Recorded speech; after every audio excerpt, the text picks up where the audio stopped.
Liverpool are in an absolutely crisis stage at the moment. I know I've been saying that they've turned the corner, but there's one big glaring issue at the moment with the club. We're sitting there in a real limbo position at the moment. I don't know what's going to happen for the rest of the season. I'm hoping that we can figure out a way to get through, but there's one big major problem at the moment, which we'll get to in a minute, which everyone's been talking about. But I'm going to start at the other end of the pitch. At the moment, up front and going forward, this Liverpool team has goals in it. That's what's the concerning part. Obviously, we've drawn 0-0 with Crystal Palace this morning, but when you look at Gakpo, Núñez, Salah, Firmino, Jota, Diaz, there's enough quality up front in this team that's going to be able to do well. But then you look at the back, then you start looking at Trent. Obviously, the numbers aren't there for Trent at the moment. Robbo's doing his thing. Then you've got an injured Verge, you've got Kanate, who's in and out of the team, you've got Matip, who's in and out of the team as well. Joe Gomez just isn't good enough anymore.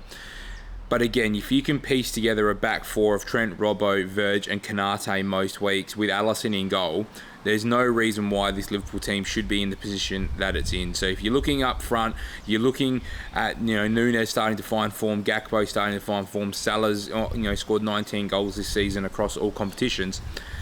What's the problem? And everyone's been talking about it. The problem is the midfield. Our midfield at the moment is absolutely deplorable. Just absolutely no ability in there to control games. And this Liverpool team's been known for its ability to press and high energy and be able to just consistently go at teams and give teams no time on the ball. And that's exactly what's not happening anymore when Liverpool are playing. When you're looking at the way that we're playing, you're still looking at a midfield this morning of Naby Keita, Henderson and Milner. Now, not one of those three guys are in a position at the moment where they should be starting for Liverpool Football Club. They've just got absolutely no legs in them. There's no creativity in that midfield. Naby Keita gets hoofed off at half-time for Harvey Elliott, who initially I thought started looking actually okay, but then as the game went on and as that second half went on, got really, really sloppy, and we're very lucky that Crystal Palace didn't, punish us for some of his poor passing in the middle of the park. Now, that midfield's obviously missing Thiago and Fabinho. Do I think they're the answers? Probably not at this stage either. We've seen Fabinho this year just not really be the same player that he has been. His legs aren't there anymore. He's struggling to cover the pitch.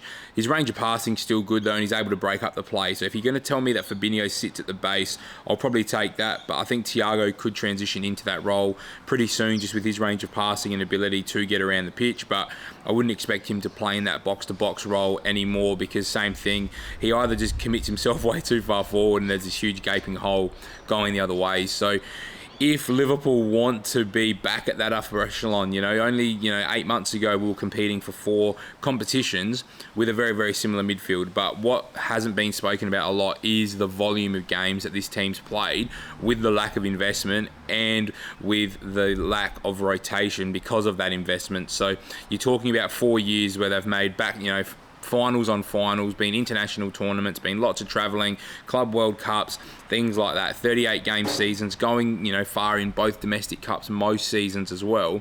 The players just look absolutely fatigued in that engine room, and we're in a position now where if we don't qualify for the Champions League, that Jude Bellingham probably won't join Liverpool unless he's got his heart set on joining Liverpool. So I feel like that number one priority is getting a midfielder.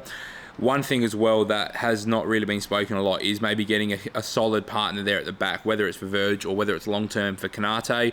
Josko Vardiol, similar story, spoken about how much he loves Liverpool and how much he supported Liverpool from a young age. Again, without Champions League, does he join us? I don't know.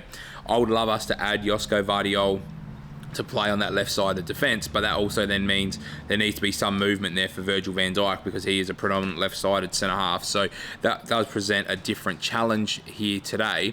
But let's get back into that midfield. I think we realistically probably need 2 midfielders to go along with young Stefan Bajcetic as well, who could play either at the base or further forward.